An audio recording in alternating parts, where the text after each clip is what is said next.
On this channel, we do product reviews and also some tutorials. If you want to support the channel, guys, look in the description of the video. I'm telling you, you're going to find my link tree. And we got 2 video courses that's literally changing people's lives, guys. If you're interested in making passive income, extra income. So go ahead and check that out. All right, so right quick, I'm saying so a lot. I'll tell you guys a couple of reasons why I think you should get into the VR space. As always, as you come in, please give me a thumbs up as you come in, guys. Just want to be, and I'm serious, I want to make this a quick live because I know sometimes I go live, guys, I can get carried away. But as you come in, give me a thumbs up. But I want to talk about the VR space, all right? So, you know, and there go the word so again. It's a filler word, like it's a filler word, all right? I've been having the Quest 2 for about a week or so, all right? Prior to buying the Quest 2, you know that I've been preaching on the channel. I've been preaching the metaverse, cryptocurrency. We talked about NFTs. I did a whole video when I lost like what two grand and NFT racehorses and stuff like that. Just learning the process. So again, the word so. Here are my thoughts of why you should probably consider getting into the VR space. Now, this is the example that I use all the time. Let me start with some of the negative comments that I have been hearing as it relates to the VR space. First of all, 3D VR, it's been around for years. I got a video on my channel when I'm using, I forget the name of it, it's like Magic whatever. Goggles, VR headset, a standalone headset, just like the Quest 2. And it's that video probably what 6 years old. And I'm using those VR goggles to watch shows, right? To fly. I got a video of me flying my DJI drone using those goggles. All right.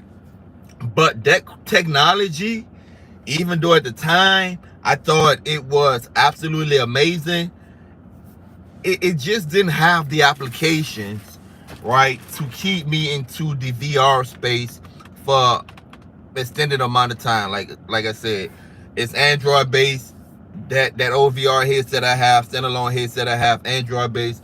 So I download like our regular IPTV, some movie apps and stuff, and I use it for entertainment. And every now and then, like I said, I try something else, like using my flew my DJI drone with it.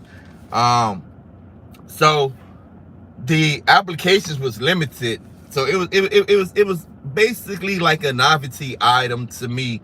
I still have it. I'll probably do like a side-by-side demonstration with the Quest 2. But now the Quest 2, the OcuQuest or MetaQuest or whatever you want to call it, now you have so many developers or so many applications, there's so many things you can do. The negative things that I'm hearing is that I don't want to wear a headset on my head all day. And some people, they put the headset on and it's just heavy, you know. It can the actual specs will show you that it's not really heavy, but I can see someone getting like head fatigue or whatever.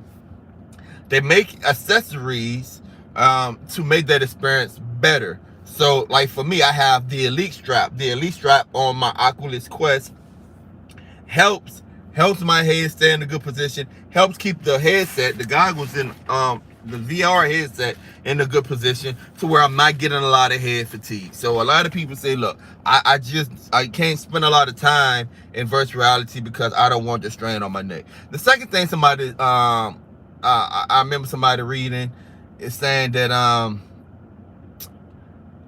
want to say it's related to the Fit 2, but they just didn't want to be in VR all day, and I understand that also. Another con that I found is battery life. My Quest, like if you really want to immerse yourself in what it have to offer, the battery life is around an hour and a half, 2 hours, just depending on your settings, just depending you know, of course, your brightness, your refresh rate and stuff like that.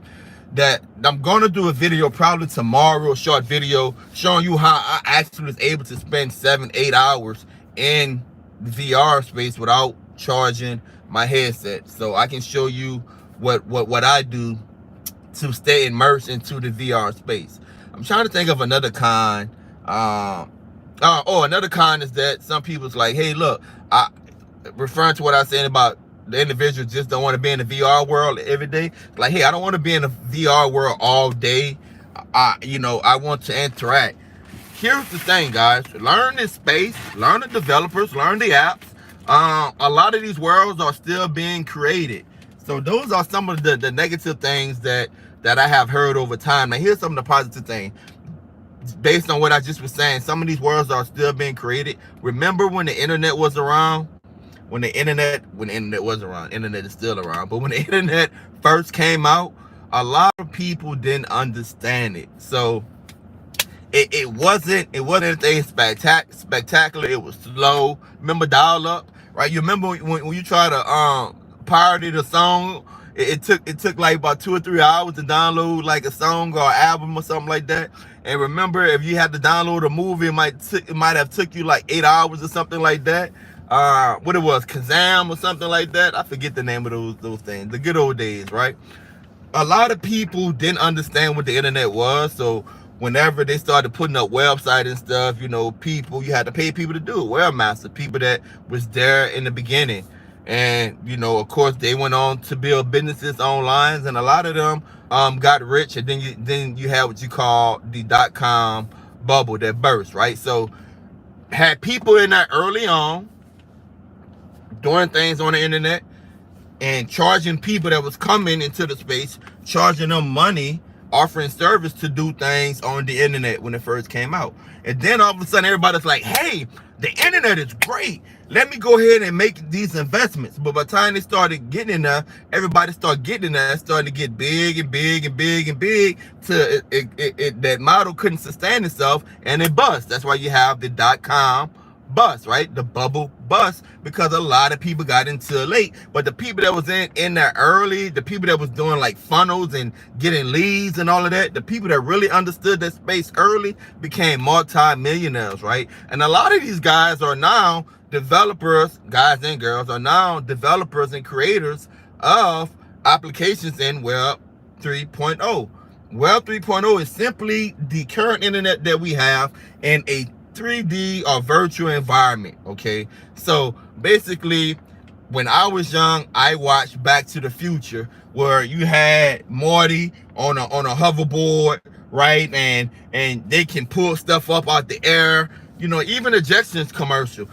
VR is bringing more options to you. So an example, some applications in VR, you just flick your wrist and you get a menu and you can plug things out of the air and arrange things different ways. There's applications to where you can be in your room and you can toggle your desktop, right? And you can multitask with many other things. So this space, Web 3.0, the VR space, this space is something that, just like I told you guys about Shiba Inu, before everybody ran into Shiba Inu, I told you guys, hey, look, this is what I'm doing, get into it. Some of you did, some of you made money, some of you didn't. I'm not a financial advisor. I just was like one of those people saying, what's popping next, right? What's popping next? How can this benefit me next? So again, I think this is one of those areas, guys, as you come in, give me a thumbs up. I think this is one of those areas to where you might want to invest and get in like a Oculus or a Meta Quest, whatever they call it, not Meta Quest, to just for the experience. Now, if you get it from Amazon, and this is my recommendation, if you get it from Amazon, you got 30 days. So let's say if you got an Amazon card or whatever, go ahead and charge the $2.99. Get the device, try the device out for about a week or two. If you don't like it, send it back. But you want this tool at your disposal. Like I mentioned earlier, is that a lot of these worlds, a lot of these spaces are being created. What is the metaverse? The metaverse is just a series of worlds, right, that is being created by companies and individuals, okay, groups of people, also corporations and all of that. So the metaverse is just a group of worlds. It's not one app. It's not Facebook. It's not just Decentraland. It's a collection of many worlds. What is a world? Look at a world as an individual private portion on someone's server. So look at it as we have an internet, you have a domain name, right? So people know, hey, this is uh the man who set himself on fire.com.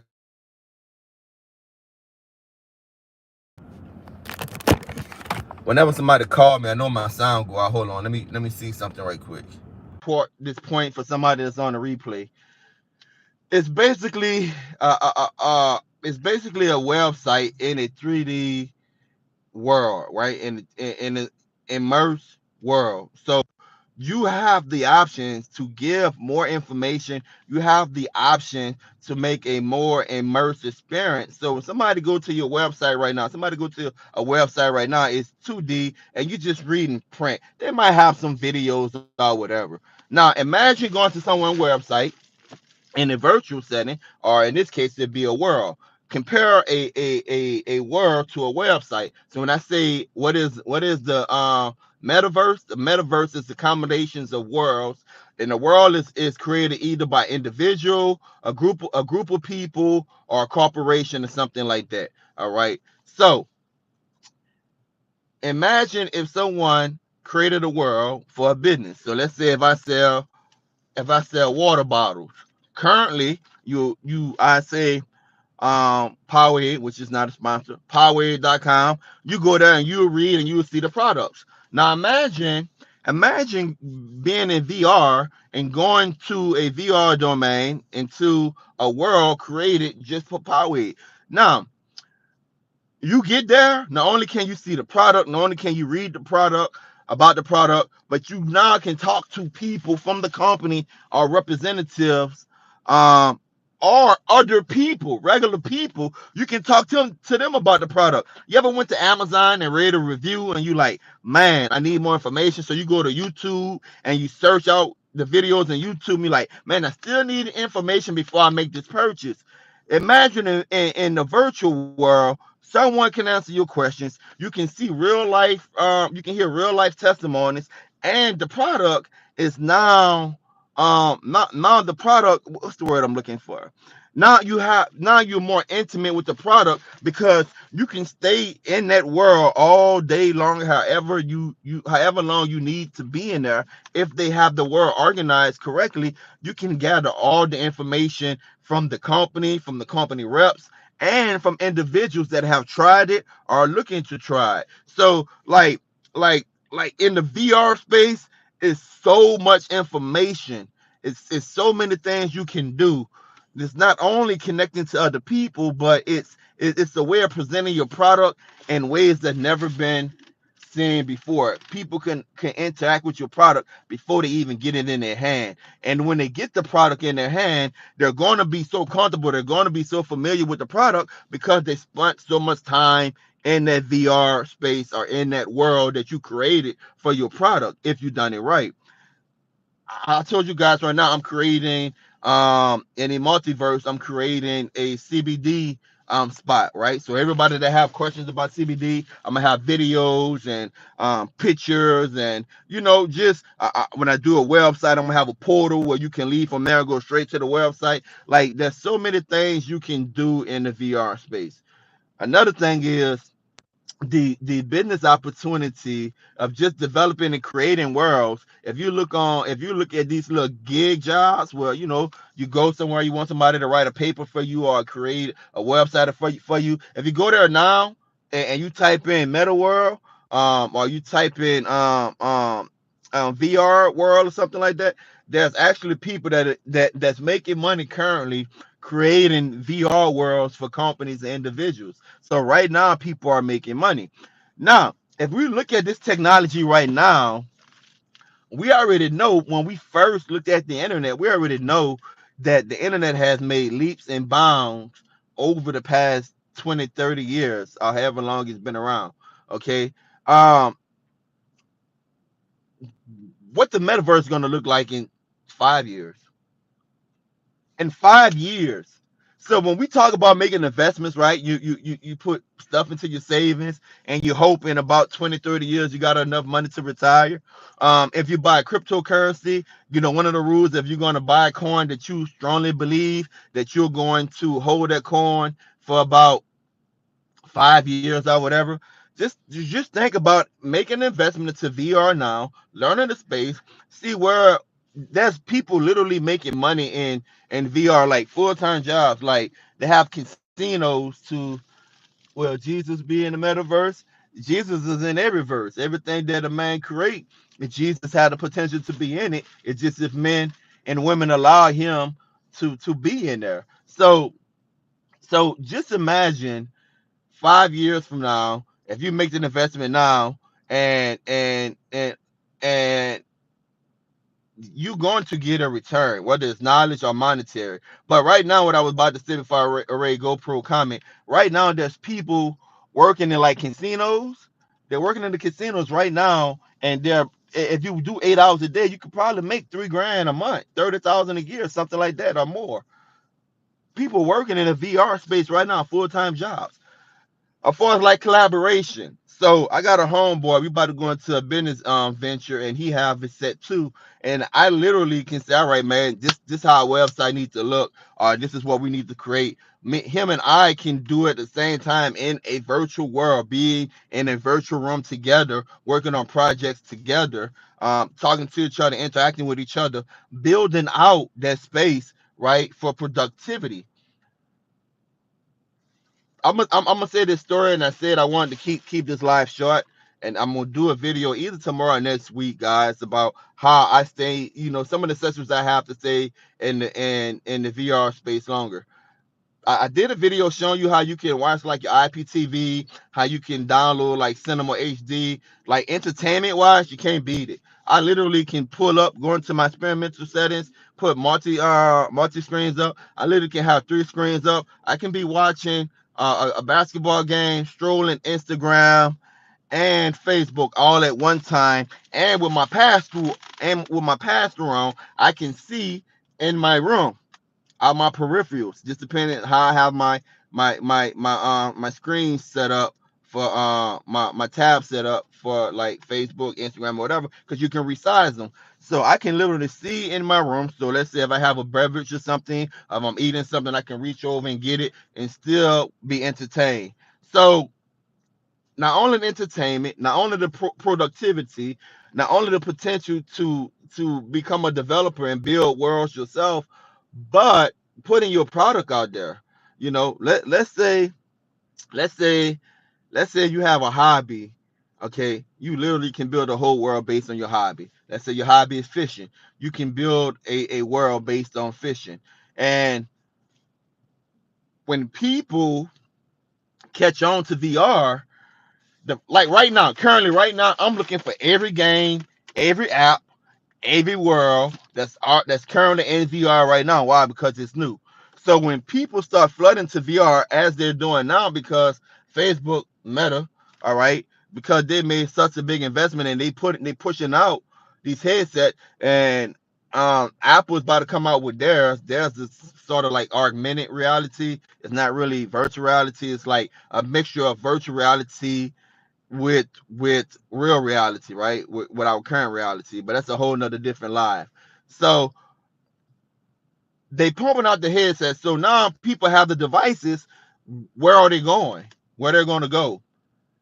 And if you create opportunity and spaces for people to go, then you now have a monopoly on that space because not too many people are there. So this is why I believe this is a great opportunity. Look. If you look in the description of this video, currently you're not going to see any type of referral link. You're not going to see any type of. I mean, the referral link's coming. I mean, I'm a businessman, but currently you don't see any type of affiliate links or referral links or whatever. This is just me being honest with you, telling you why I think you should consider getting into the VR space. Remember, I always tell you guys, catch the next wave. You got to catch the next wave. Don't get left behind. I'm going to tell the story and I'm going to leave. I want to say it's about 10 years ago or more. Me and my dad was having a conversation, and we was at a meeting. We was at like a church meeting with preachers and stuff, man. And they was talking about, all right, now they want to start doing collaborations. They want to collect everybody email address and stuff. My dad, like, I don't mess around with that mess. I don't do the email stuff. My dad don't have a Facebook, no Instagram, or nothing. He anti technology, right? That's my dad. I'm totally opposite. Jesus is coming back soon. That is the next way to tech. You right, Bama fan. And so the story went on. My dad was like, he didn't want to have anything to do with emails or whatever, and it just was the idea being introduced at that time. So this was like over a decade ago. Currently now, everything is done via text and email. Like he's out the loop. So what he do is he like, hey, Wayne. Eventually has somebody set up email. Wayne, check my email and see if I got something. Or he'll tell people, here's my son email, right? Because he refused to participate. So now he's now locked out. I'll give you another example. Uh during the corona when everything locked down in Louisiana, and I know some of y'all had lockdowns too. My dad was like anti PayPal, anti Venmo, Zelly, anti Cash App, and all of that, because it was like, hey, I don't trust people with the money and stuff. So when people will go to church or whatever, look, write your check and give your tithes and offering, check or whatever, old school. So whenever whenever the coronavirus hit and everything shut down, basically, like, we had to teach him how Cash App and stuff work, because whenever the secretary giving a report, he's like, look, uh he didn't understand where the money was coming from, because people wasn't giving physical money, but we was telling him that, hey, look, we set people up with PayPal, Cash App, and all the other good stuff, right? So he's basically locked out of technology without relying on somebody else to help him, or basically relying on somebody else to do it for him. Okay, so that's what I'm telling you guys. Consider getting into this space, because you don't want to get locked out 5 years from now, 10 years from now, where you got to pay somebody to do something that in which you could have been a pioneer at. Right now, it's the wild, wild west. Right now, it's the California gold rush. Right now, you can be that person to create the next idea in the virtual space. Because just like the internet, it's not going anywhere. Guys, I apologize for the sound issues or whatever, but it happened all the time when people call me. It's your boy taking about them 10 time. Peace. Don't forget to subscribe. Guys, if you see like little short videos, motivational things, I'm just taking a key from the last live that I did. Some of you say you wanna hear me do a little bit more preaching. It's not really the space for it. But whenever another people ask me to motivate them, or I have a chance to share my faith, I'm gonna do that. So I'm gonna start dropping some videos from time to time, motivational videos, and me sharing my faith or whatever.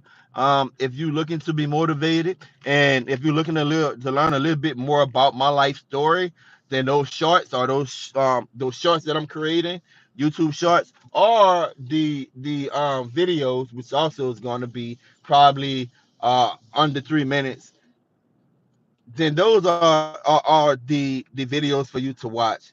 I don't like the new direction we are going in. Let me say this, Bama. You can go, man. You all right? You good? I ain't hit you. I could have. You would have got stiff to live. Would have hit her.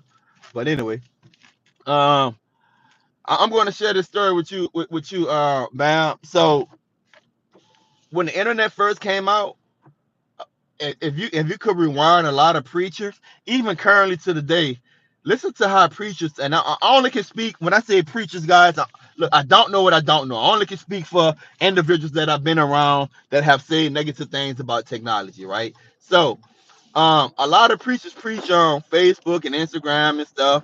I remember back in the day, preachers used to preach against TVs, being the devil eye, one-eyed devil. All right, so technology never been popular with conservative minded people, and most Christians are conservative, right? They want things to stay the same. They don't want you to rock the boat, right? Because they stand on principles and values. So think about if we could rewind and think about some of the things we heard when the internet first came out, people was like, I don't like the way the world going, or I don't like. Remember when they stopped making phone books, it was the end of the world, right? Man, do you know it has some businesses that never got websites? They just didn't understand it. Now, if you're a business, are you going to take the mark tech? Now that you're a business, now if you're a business, you don't have a website, you're losing. You see how the mindset changed? Bama, as far as like the mark of the beast, this is what I say from a theological perspective as it relates to the mark of the beast. Usually, traditionally, the mark of the beast is talk about getting a mark in your forehead or something like that. I know some novels are some entertainment books and movies been made 666 and all of that in your head. As it relates to the mark of the beast, in my lifetime, I'm just telling you, in my lifetime, that, that I have heard many people call many presidents antichrist. I have heard people call many things the mark of the beast. I'm quite sure when they first started giving out social security cards, there was conservative Christians that probably thought that, hey, that was the mark of the beast. Whenever people start doing like certain surgeries, whenever technology was introduced to like surgeries and stuff like that, it was like, hey, that's the mark of the beast. So me personally, I kind of stay away from like phrases or whatever, because in my lifetime, there's been so many people say that's the mark of the beast or that's the antichrist, right? So how can I be true to my faith and know whether or not that person is the antichrist, or whether or not this particular technology is the mark of the beast or not? My personal opinion is that if you have a relationship with God and if you spend time with God, then He'll reveal to you what to do or what not to do.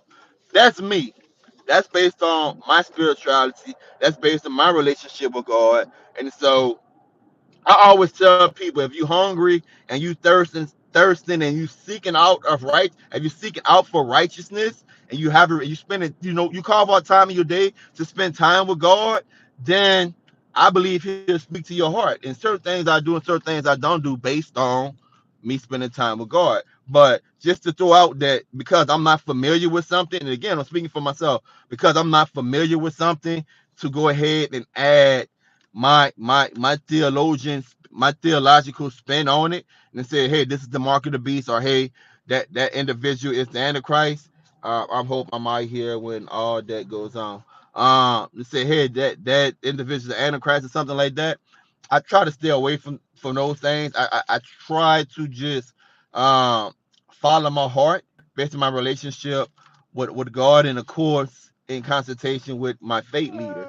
I tell people all the time is that if your pastor, if he or she give you directions from God, now it's different if your pastor, he or she give you advice. Advice is exactly what it is. You take that under consideration. You make the best decision based off the information that you have. But if your pastor, he or she, tell you, thus saith the Lord, and it's just my personal opinion, then all of the emphasis is now off of me, and it's on them because you say God told you this. So if it doesn't work out, scriptures say, try the spirit and see if it be of God or not. So if it doesn't work out, then you have to account for what you say God told you to do, not me. So it's actually easier if a man or woman to go and say, God say do this and do that, as long as it's not contrary to His word. Because remember what I always tell you guys is that the word of God is going to line up.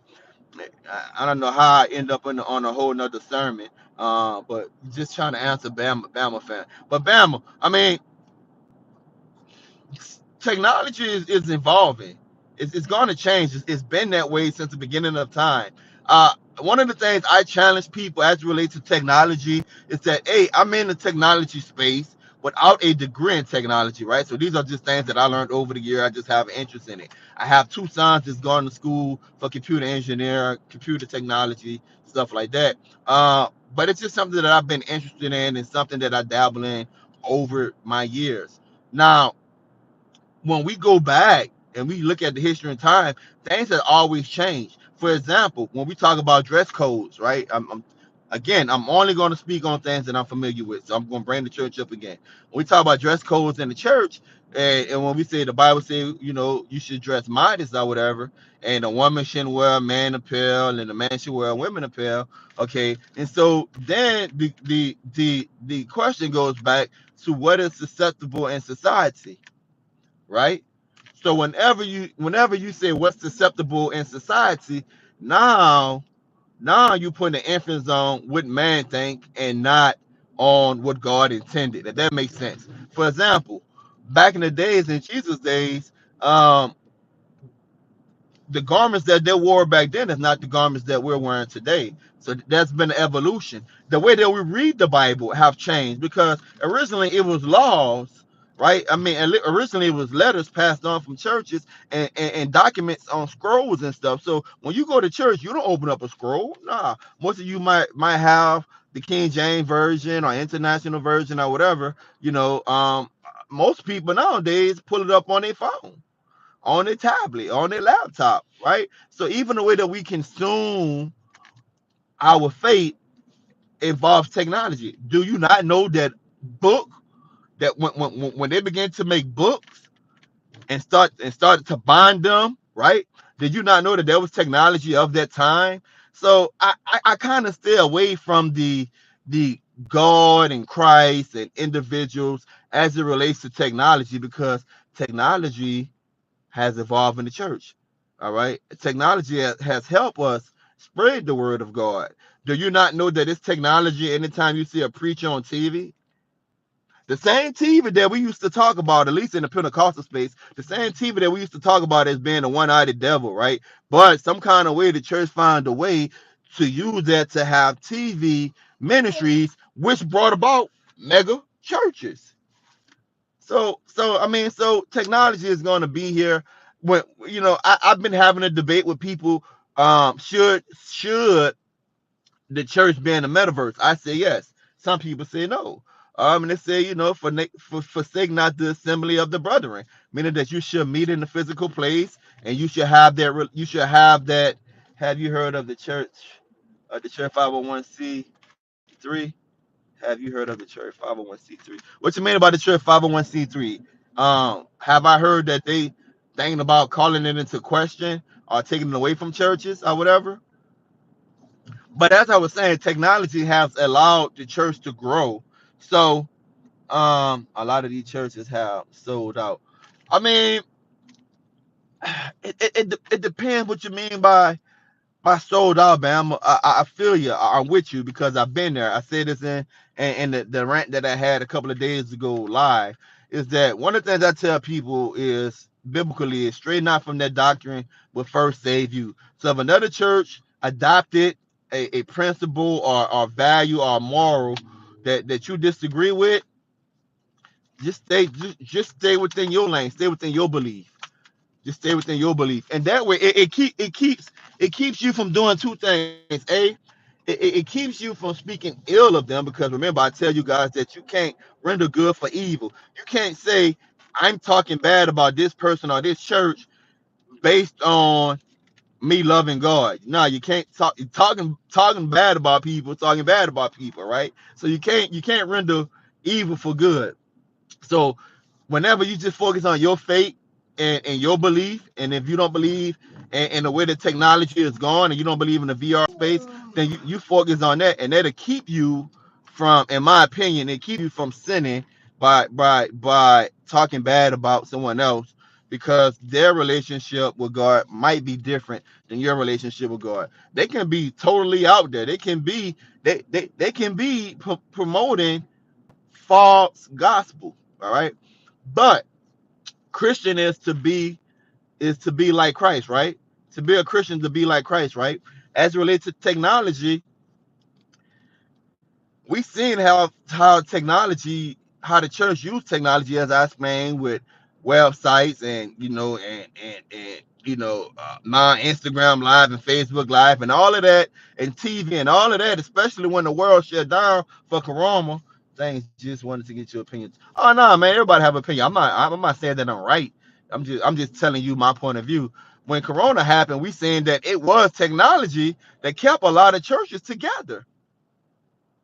It was Zoom calls, Facebook, some of the same things some of the church talked about with some of the same technology they had to adopt, right? They had to adopt to keep the flock together, to keep giving people the word. And so my personal opinion is that uh, technology is a tool. It's a tool, man, and it just depends the way that you use it. For example, today's the first day that I went into Horizon World. So I went into Horizon World, and Horizon World is just Facebook. It's the worlds that they're created. It's the space that they're created for people to go. So I went into there, and I'm just trying to learn how to navigate through there or whatever, because I've been like a couple of places, right? And the navigation is close, but it's similar, but everything is not the same. And so over time, things are going to become more uniform. So I'm in there, and I get an invite. I get an invite and say, so and so invited you to go to this adult club. Well, I was reading all of the comments on the app, the reviews on the app. They was like, this is a good app. This is a good app, but they have too many kids. So me in a metaverse, not thinking, hey, you're invited to the adult space or adult club or whatever the writing was.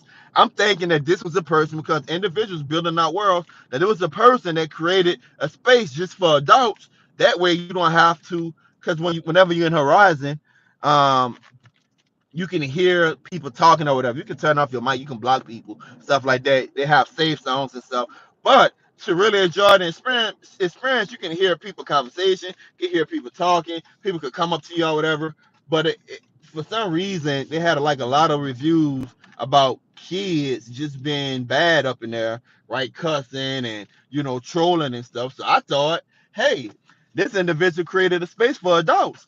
So I just accepted, and it teleported me to there, to the adult space or club or whatever. And I get up in there, it didn't have anybody in there, but I get up in there and it's a strip club, right? And they got a money machine, a gun.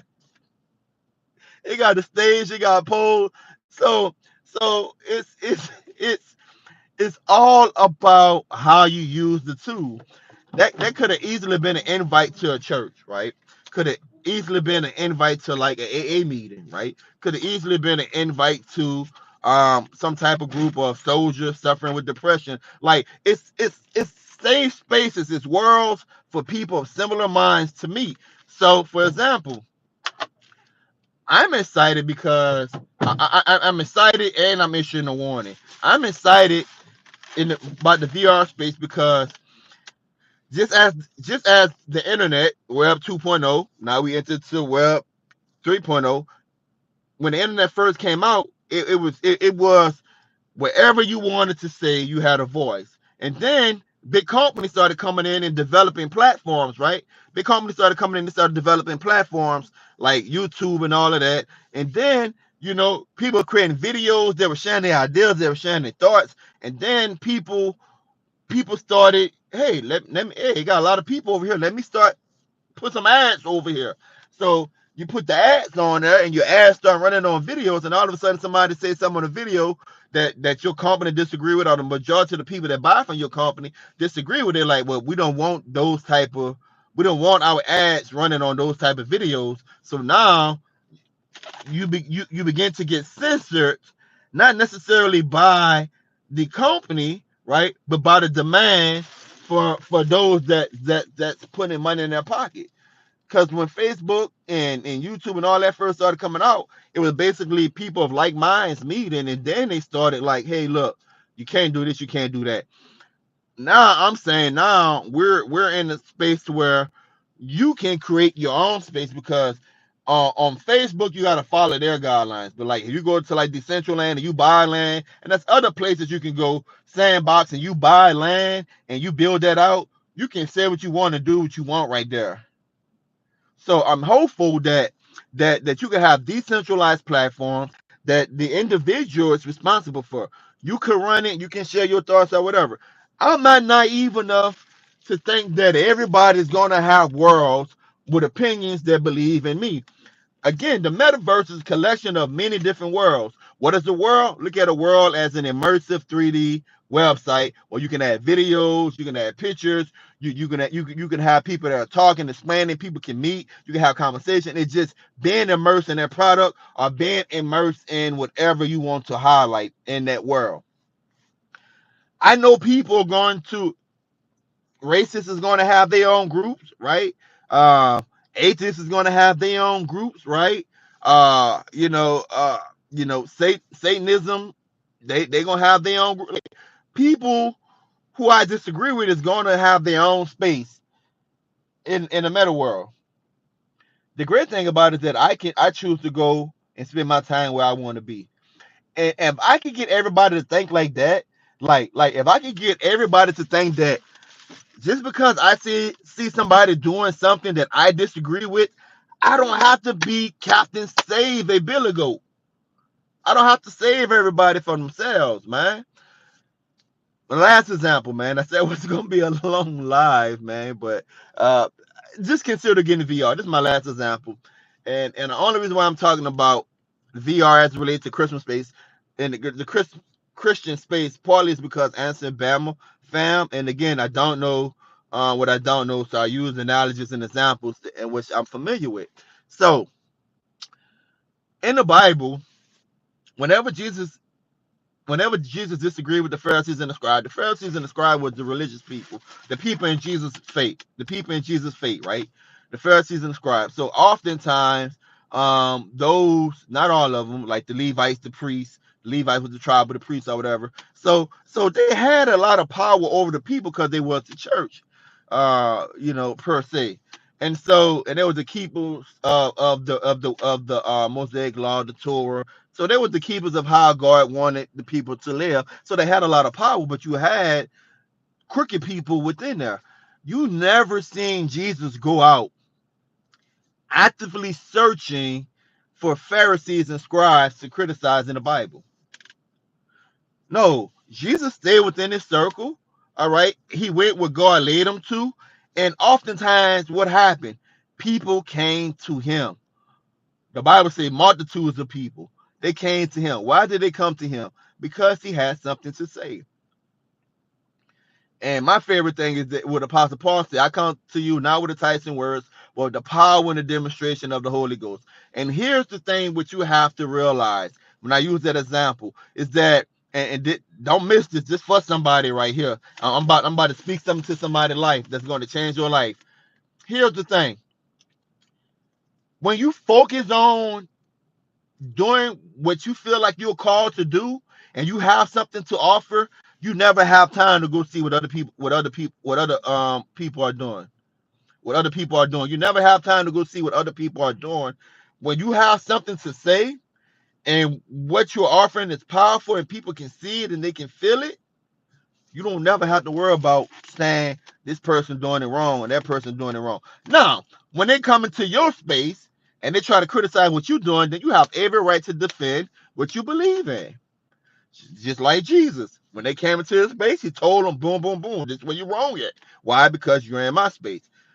The VR, guys, I believe it's going to be a mixture of virtual reality and augmented reality to where you're going to be able to bring part of the virtual world into the real world. So, for example, my Samsung right now, I can make like a little my Note 10. I can make like a little guy, okay, a little avatar, and I can take him, I can pluck him into the real world. So I'm literally looking on my phone, and on my phone I can see him by my dresser. And I can make him big, I can make him small. There's certain commands he can dance, but I'm seeing everything else in my phone in my room. It's just that avatar is now in my reality, in my space via the phone, via the image on the phone.